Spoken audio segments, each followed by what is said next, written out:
वक्रतुंड महाकाय सूर्यकोटी समप्रभ निर्विघ्नम कुरु मे देव सर्व कार्येषु सर्वदा. ज्याच्या पोटामध्ये अनंत कोटी ब्रह्मांड साठलेले, अनंत कोटी ब्रह्मांड साठवण्यासाठी त्याचं पोट मोठे. दुसरी गोष्ट म्हणजे तुमच्या सगळ्यांचं दुःख साठवून घेण्यासाठी सुद्धा त्याचं पोट मोठे. आणि त्याची सोंड वाकडी काय माहिती का? गणेश सरळाला सरळ असतो, वाकड्याला वाकडाच असतो.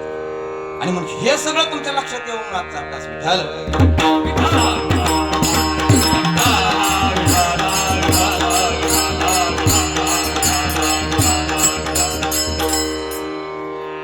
गणपती बाप्पाचं तुम्ही नजरेतलं वर्णन बघितलं, तुमच्या डोळ्याने दिसतं ना ते तुम्ही बघितलं, पण लक्षात ठेवा जे दृष्टीला दिसतं ते कळतच असं नाही. वास्तव स्वरूप असं नाही. एकदा मी बायकोला घेऊन फिरायला गेलो. आता फिरायला गेलो नुकतंच लग्न झालं तर बायकोने हातात हात घातलेला, तिच्या पदाराला मी तोंड पुसायचो. कधी कधी पाणीपुरी खाल्ली, पाणीपुरीचं परत तोंड पुसलं. संध्याकाळी आल्यावर माझ्या काकांनी मला बोलून घेतलं, इकडे कुठे गेलता? मला पाणी बोलून घेतलं. मी म्हणजे गेलतो बायको संग फिरायला. आता मला फिरायला गेलता म्हणल्यावर मग एक विचारू का प्रश्न, म्हणजे विचार की काका विचारा मला सांग बरं, म्हणजे बायकोच्या अंगावर साडी कुठल्या कलरची होती? जिच्या बरोबर दिवसभर फिरत साडीच माझ्या लक्षात नाही. म्हणजे बघितली नव्हती का? मी बघितली होती, पण ज्या दृष्टिकोनातून मला बघायची त्या दृष्टिकोनातून मी बघितली होती, त्यामुळे मला ती आठवली. तुम्ही गणेशाकडे सगळेजण बघताय, पण गणेशाचं वास्तव स्वरूप तुम्हाला दिसत नाही. आणि म्हणून आजचा आठ कीर्तनाचा आहे.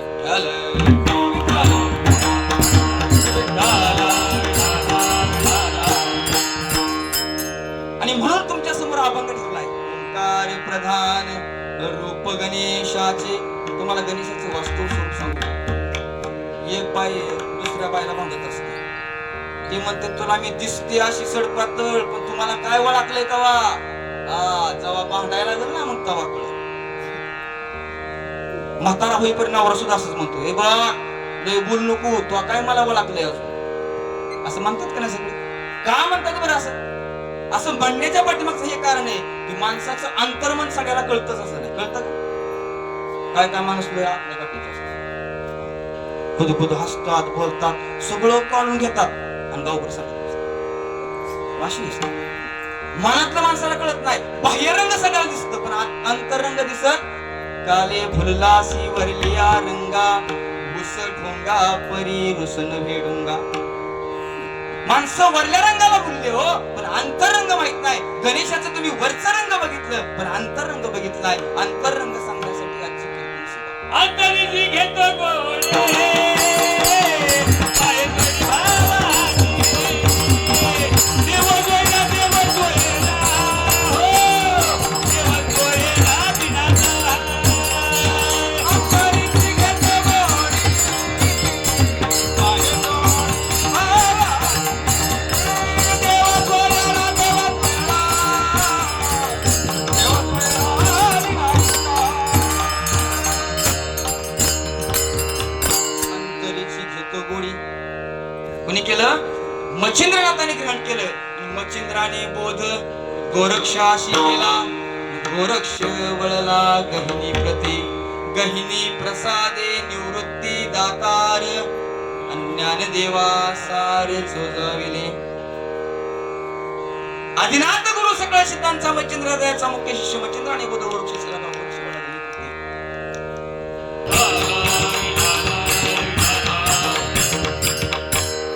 निदान घरातला एक तरी वारीला गेला पाहिजे, एक तरी गेला पाहिजे आणि केली पाहिजे पंढरीच्या वारीमध्ये सुख. चला अवकाच्या मूळ चरणाकडे आपण येऊया. आणि मग हा पांडुरंग परमात्मा ज्याचं मूळ स्वरूप निर्गुण निराकार स्वरूप आहे, हे तिन्ही देव जे तुम्ही उत्पन्न, तो गजानन, त्या गजाननाचं स्वरूप महाराज सांगतात.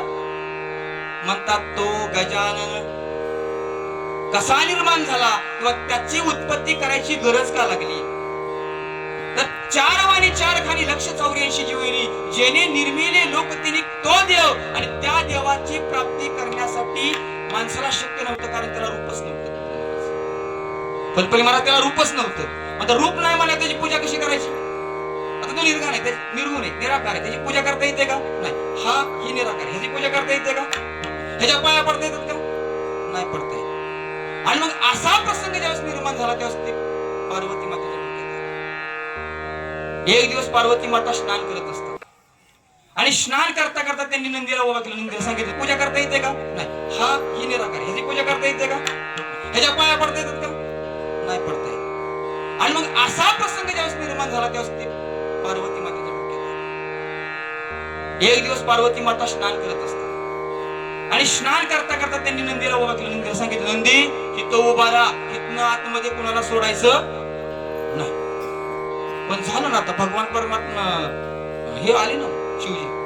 आता शिवजी आल्यानंतर नंदी त्याचा दास. नंदी म्हणला महाराज आतमध्ये पार्वती माता आंघोळ करतात, मग असू देत मला, माझीच बाई. तड तड तड पार्वती माता भडकल्या, म्हणजे हे याचा उपयोग नाही म्हणले. तर नंदी तू पण हाल म्हणले, तू मालका संग जाणार आहे. आनंद वाटला. सरपंच उपसरपंच सगळे सदस्य बॉडी या ठिकाणी, ग्रामस्थ मंडळी आहे, विविध शाखांचे अधिकारी पदाधिकारी आहेत. आणि तुमच्या समवेत मला लिमिट दिलं की 8 वाजेपर्यंत घ्या, नाहीतर आपण अजून कीर्तन तासभर तरी वाढवलं असतं. कारण तुम्ही मोठ्या उत्साहाने, मोठ्या भक्तीने, मोठ्या भावनेने आलेला आहे. आणि ज्याचा भाव श्रेष्ठ असतो ना, मी म्हटलं भाऊबळे आकळे एरवी नाकळे करताळी आवळे तैसारी वार्याचा नावा घेतो भूमीवर येत बरोबरी साधन तैसे ज्ञानदेव म्हणे निवृत्ती निर्गुण देतले हे सोपं आहे हो सगळं.